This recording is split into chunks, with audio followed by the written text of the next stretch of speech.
Everyone thinks owning a rock venue is nothing but free concerts, backstage passes, cold beer, and hanging out with legendary bands. But almost nobody talks about what happens after the lights go out.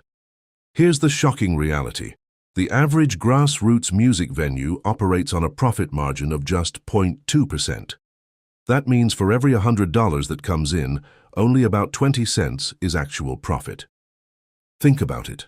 One cancelled show, one broken sound system, one slow weekend, or one unexpected repair can wipe out months of earnings. While fans see packed crowds and sold-out nights, venue owners are worrying about rent, insurance, artist guarantees, payroll, security, utilities, licensing fees, and keeping the doors open for the next show. Most people don't realize they're not buying a rock and roll dream. They're buying one of the toughest businesses in live entertainment. The passion is real, but so is the financial risk. And yet, the venues that survive become legendary.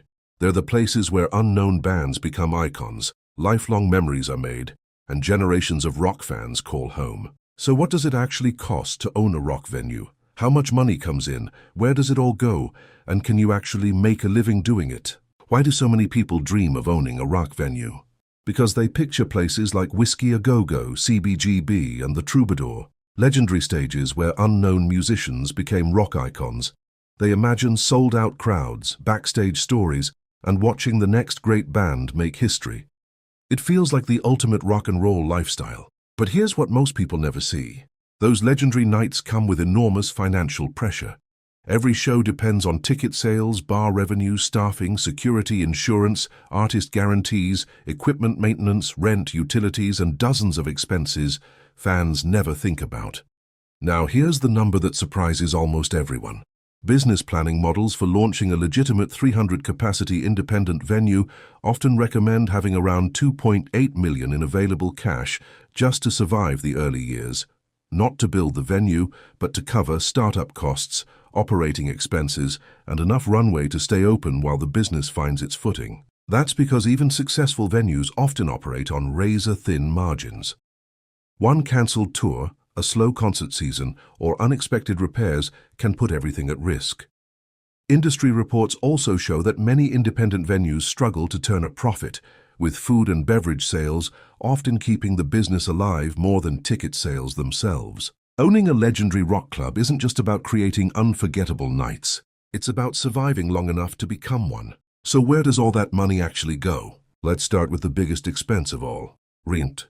If you're opening a rock venue in a decent-sized city, you're likely looking at $15,000 to $18,000 every single month, and that's before a single fan walks through the door. Then come the bills nobody sees: business insurance, liquor licenses, permits, utilities, taxes, security requirements, and local business fees. The meter is running every day, whether you're hosting a sold-out concert or an empty room. Next comes the part every venue owner obsesses over: the sound. A great band can sound terrible on a bad system. That's why professional venues invest heavily in audio. A high-end digital mixing console and audio rack can cost around $85,000 on their own. Add a concert-grade PA system, stage monitors, microphones, lighting rigs, acoustic treatment, and suddenly you're hundreds of thousands of dollars into the build before the first guitar chord is ever played. Want to live stream your shows in professional quality? A multi-camera 4K production system can easily add another $150,000 to the budget. And then there's payroll. Every show requires experienced people behind the scenes: a front-of-house sound engineer, lighting technician, security staff, bartenders, ticket scanners, door staff, stagehands, and someone booking talent months in advance. Here's the part that surprises most people. None of that includes paying the band. The artist's guarantee often comes after you've already spent thousands to unlock the doors for the night. Suddenly, owning a rock venue doesn't look like free concerts and backstage passes. It's starting to look like one of the biggest financial gambles in the music industry. Here's the part almost nobody outside the music business knows. You'd think a sold-out show is where the real money is made. It's not. In fact, for many independent venues, ticket sales alone aren't what keeps the lights on. The real profits come from everything happening around the concert. First, and by far the biggest moneymaker, the bar. Alcohol and beverage sales often generate 60% to 70% of a venue's revenue. That's why you'll see long drink lines between sets.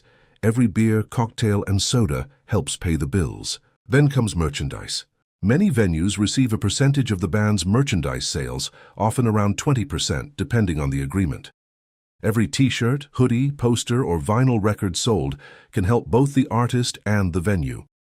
But here's another trick many fans never notice. During the day when there isn't a concert, the venue doesn't sit empty.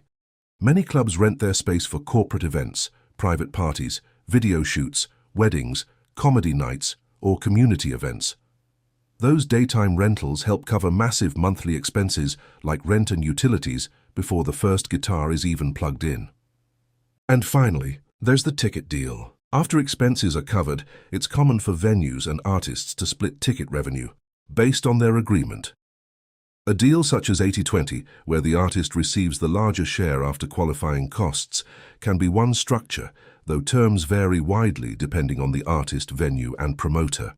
When you add it all together, you realize something surprising. The concert brings people through the door. Everything else is what keeps the venue alive, but even if you do everything right, you're still not guaranteed to survive. One serious noise complaint from nearby residents can lead to restrictions, fines, or even the loss of your ability to host live music. 1 month of weak bookings, one major tour cancellation, or one stretch where fans don't show up can wipe out your cash reserves faster than you think. And here's another challenge many people never consider. If you don't own your liquor license, you're giving up control over the single biggest source of income your venue has.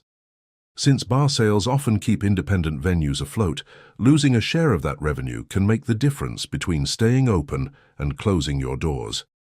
That's why so many legendary clubs disappear, even when fans love them. Now here's the statistic that puts everything into perspective. Grassroots music venues across the UK generate more than $500 million for the economy every year. They launch careers, create jobs, bring people into local businesses, and keep live music alive. Yet despite that enormous economic impact, many of these venues still operate on virtually no profit, with some reporting margins close to 0% after expenses. Think about that. They're creating the next generation of rock legends, while barely making enough money to survive themselves. That's why the people who own these venues rarely do it to get rich. They do it because they believe live rock music deserves a home. For most owners, it isn't just a business. It's a labor of love.